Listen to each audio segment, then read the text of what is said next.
क्या ये सब मेरे हैं? ये कैसा मजाक कर रहे हो आप नारद जी?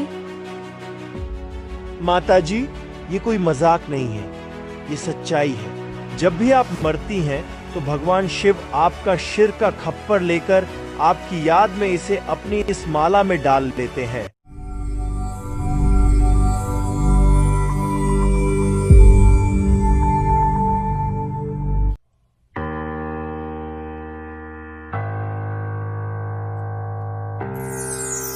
नारायण नारायण। प्रणाम हो माते।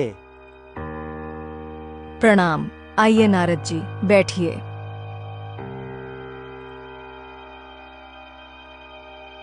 क्या बात है माता जी, अकेले ही कैसे बैठी हो? भगवान शिव नहीं आए क्या अभी? नहीं आए नारद जी, अभी आने ही वाले हैं। नारद जी और माता पार्वती जी बातों में लग जाते हैं और बातों ही बातों में वे भगवान शिव जी की अद्भुत माला पर पहुंच जाते हैं। माता जी, क्या आपको पता है कि भगवान शिव जी की इस माला के ये शिर किनके हैं और इसका क्या राज है? नहीं नारद जी, मैं भी इस बात से अनभिज्ञ हूँ और जब भी स्वामी से इसके बारे में पूछना चाहती हूँ तो वे बात को टाल देते हैं और स्पष्ट जवाब नहीं देते। माता जी, अगर आप कहो तो क्या मैं आपको इसके पीछे की सच्चाई बता सकता हूँ? क्यों नहीं नारद जी, आप ही स्पष्ट कीजिए। आखिर मुझे भी तो इसकी सच्चाई जान पड़े। माता जी, ये सब शिर के खप्पर आप ही के हैं। आप 107 बार मर चुकी हैं और ये आपका 108वां जन्म है। क्या ये सब मेरे हैं? ये कैसा मजाक कर रहे हो आप नारद जी? माता जी, ये कोई मजाक नहीं है, ये सच्चाई है। जब भी आप मरती हैं तो भगवान शिव आपका शिर का खप्पर लेकर आपकी याद में इसे अपनी इस माला में डाल देते हैं और आपके पुनः जन्म तक इंतजार करते हैं। नारद जी, मुझे आपकी बातों पर विश्वास तो नहीं हो पा रहा है, लेकिन मैं आपकी बातों को असत्य भी नहीं मान सकती। परंतु जब मैं मरती हूँ तो क्या मेरे स्वामी को दुख और पीड़ा नहीं होती? क्यों नहीं माते, वे आपकी याद में बहुत विलाप करते हैं। कई वर्षों तक आपके वियोग में दुनिया से विमुख रहते हैं। एक बार तो वे आपके कंगाल को लेकर 10,000 वर्ष तक विलाप करते रहे। तो फिर स्वामी ने इसका कुछ समाधान क्यों नहीं किया? उन्होंने मुझे स्वयं के समान उम्र क्यों नहीं दी? माता जी, उम्र कोई इस प्रकार देने की वस्तु नहीं है। ऐसे स्वयं की उम्र अर्पित करने वाला तो कोई मूर्ख ही होगा। इससे उम्र वृद्धि नहीं होती, क्योंकि यहाँ उस स्वयं की कम हो जाएगी। तो क्या मैं ऐसे ही मरती और जन्म लेती रहूंगी? हाँ माता जी, जब तक आप भगवान शिव से उस अमर मंत्र को प्राप्त नहीं कर लेती है, तब तक आपको ऐसे ही जन्म और मृत्यु झेलनी पड़ेगी। अमर मंत्र? कैसा अमर मंत्र? माते, भगवान शिव जी के पास एक ऐसा मंत्र है जिससे उनकी उम्र अन्य सभी देवताओं तथा ईशों में सर्वाधिक है। त्रिदेव में भी भगवान शिव सबसे ज्यादा उम्र दराज माने गए हैं। इसका कारण वह अमर मंत्र ही है। अगर आप उनसे वह अमर मंत्र प्राप्त कर लेती है तो आपकी उम्र भी भगवान शिव जी के समान आदि अनादि काल तक बनी रहेगी। लेकिन स्वामी ने मुझे वो मंत्र भी क्यों नहीं दिया? मुझ में ऐसी क्या कमी रही होगी? माता सती, आपने भगवान शिव को अपना पति ही स्वीकार किया है।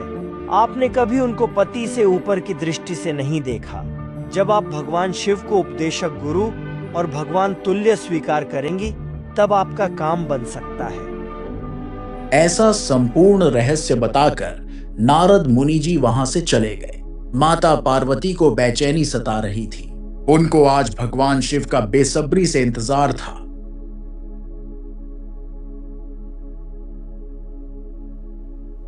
कुछ ही देर बाद भगवान शिव आ जाते हैं। ये क्या? ऐसा तो इसने आज से पहले कभी नहीं किया। उठो पार्वती, तुम ठीक तो हो? स्वामी, ये शिरों के खप्पर किसके हैं? ये तो ऐसे ही है। इनसे आपको क्या करना है? जाने दो इसे।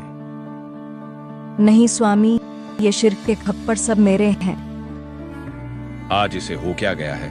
रोज तो ये डांट पिलाती है और आज इसके आंसू निकल पड़े। हाँ, लेकिन तुम्हें ये सब कैसे पता चला? स्वामी, जब भी मैं मरती थी तो क्या आपको दुख नहीं होता था?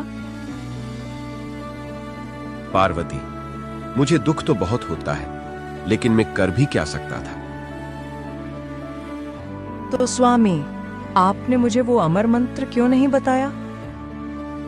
अमर मंत्र? आज आपको ये सब भेद कौन महापुरुष बता गया? आज नारद मुनि जी आए थे, उन्होंने मुझे ये सब बता दिया है। अच्छा, मुझे भी यही लगा कि कोई ना कोई तो आज आपको यह रहस्य समझा कर गया है। भगवान, आपने मुझे आज तक वो अमर मंत्र क्यों नहीं दिया? मुझ कर्महीन में ऐसी क्या कमी रही थी? पार्वती, मैंने तुम्हें बहुत बार समझाने की कोशिश की थी, लेकिन आप यह कहकर टाल देती कि मुझे तो स्वयं भगवान पति के रूप में ही प्राप्त है, मुझे किसी अन्य भक्ति की क्या आवश्यकता है। और ये मंत्र ऐसा है कि अगर इसे प्राप्त करने वाले की प्रबल इच्छा ना हो तो ये व्यर्थ रह जाता है। भगवान, आज से आप मेरे गुरु भी हैं। मेरी यही कमी थी कि मैं आपको मात्र अपना पति परमेश्वर स्वीकार किए बैठी थी। मुझे वो अमर मंत्र दीजिए। अवश्य पार्वती, आज आप उस अमर मंत्र के लिए काबिल बनी हो। पार्वती, जैसे समुद्र के शिप के मन में प्रबल इच्छा ना हो और जब तक स्वाति नक्षत्र की वह वर्षा की बूंद उसके मुख में नहीं समाती है, तब तक उसमें मोती बनना असंभव है, उसी प्रकार आप में वह अमर मंत्र प्राप्त करने की प्रबल इच्छा नहीं थी, लेकिन आज आपको वह मंत्र मिलने का वह संयोग बना है। मैंने ये सारे शिरों के खप्पर इसी क्षण के इंतजार में रखे हैं। आज आप में वह मंत्र काम कर पाएगा, लेकिन उसके लिए हमें एक ऐसे स्थान पर चलना पड़ेगा जहां इसे कोई कीट भी ना सुन ले। भगवान शिव माता पार्वती को पृथ्वी लोक के एक ऐसे स्थान पर लाना चाहते हैं जहां ये मंत्र अन्य किसी भी प्रकार का जीव भी ना सुन पाए। दोनों एक सूखे वृक्ष के नीचे आकर बैठ जाते हैं ताकि कोई पक्षी भी आ गया हो तो दिखाई दे जाए। भगवान शिव 3 ताली बजाकर वहां भयंकर शोर करते हैं। आसपास के सभी जीव जंतु, पशु पक्षी, कीट पतंग और यहाँ तक कि अंडों के जीव भी परिपक्व होकर उड़कर काफी दूर चले जाते हैं। वहां अब केवल भगवान शिव और माता पार्वती ही बचते हैं। तब भगवान शिव माता पार्वती को उस अमर मंत्र की दीक्षा देना प्रारंभ करते हैं। भगवान शिव ने माता पार्वती को वह तत्व ज्ञान समझाया जो उन्हें सृष्टि के प्रारंभ में पूर्ण परमेश्वर कबीर साहब ने समझाया था तथा शरीर में बने कमलों की जानकारी दी थी। पार्वती, यह सृष्टि कोई यही तक सीमित नहीं है, इसका कोई आदि अंत नहीं है, ना ही तो इसके कोई प्रारंभ का छोर है और ना ही कोई अंत। हाँ, लेकिन एक ऐसी शक्ति जरूर है जिसने यह सब कुछ रचा है, सब कुछ व्यवस्थित किया है और सब कुछ नियंत्रित किया है। वह हम त्रिदेव से भी अति भिन्न है, उसको पाना भी बहुत कठिन है। जो अनादिकाल से एकमात्र स्थिर है, जिसे कोई भी समय या नक्षत्र मिटाने में समर्थ नहीं है, यह अमर मंत्र भी उससे नहीं मिला सकता।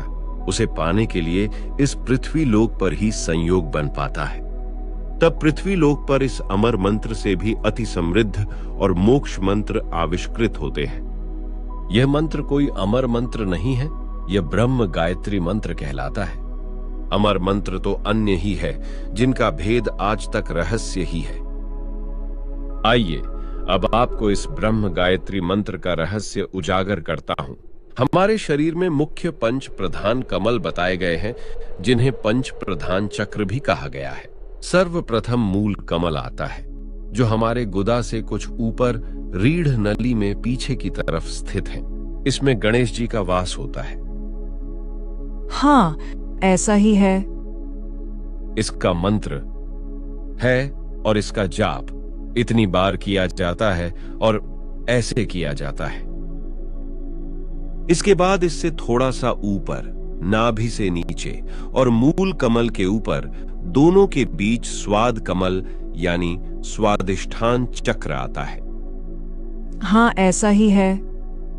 इसमें भगवान ब्रह्मा तथा माता सावित्री जी का वास है। इसके स्मरण का मंत्र है।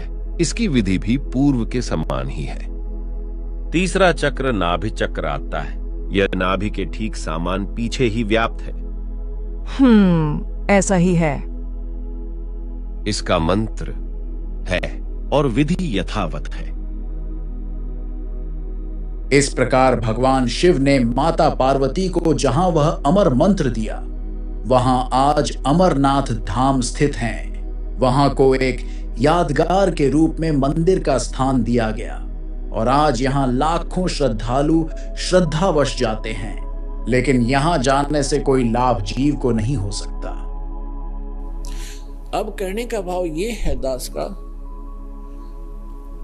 कि पार्वती जी को वो मंत्र मिला भगवान शिव से, कहा जहां पर आज हम एक अमरनाथ का मंदिर मानते हैं, अमरनाथ मानते हैं, और वहां अपने कल्याण के लिए हम वहां दर्शनार्थ जाते हैं कि हमारा मोक्ष हो जाएगा। अमरनाथ पर जाने से नहीं, अपने आत्माओं वो मंत्र से मोक्ष हुआ पार्वती का, उस अमरनाथ से नहीं।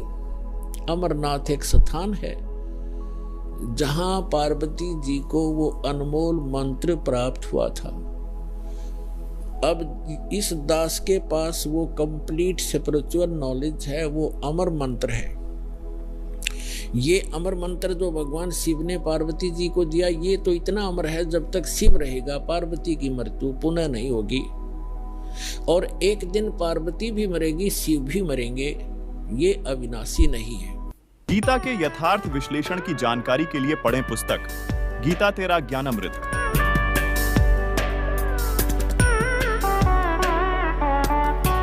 अनमोल ज्ञान जगत गुरु तत्वदर्शी संत रामपाल जी महाराज के सत्संगों का अंश मात्र है। संपूर्ण आध्यात्मिक ज्ञान के लिए सुनिए संत रामपाल जी महाराज के मंगल प्रवचन।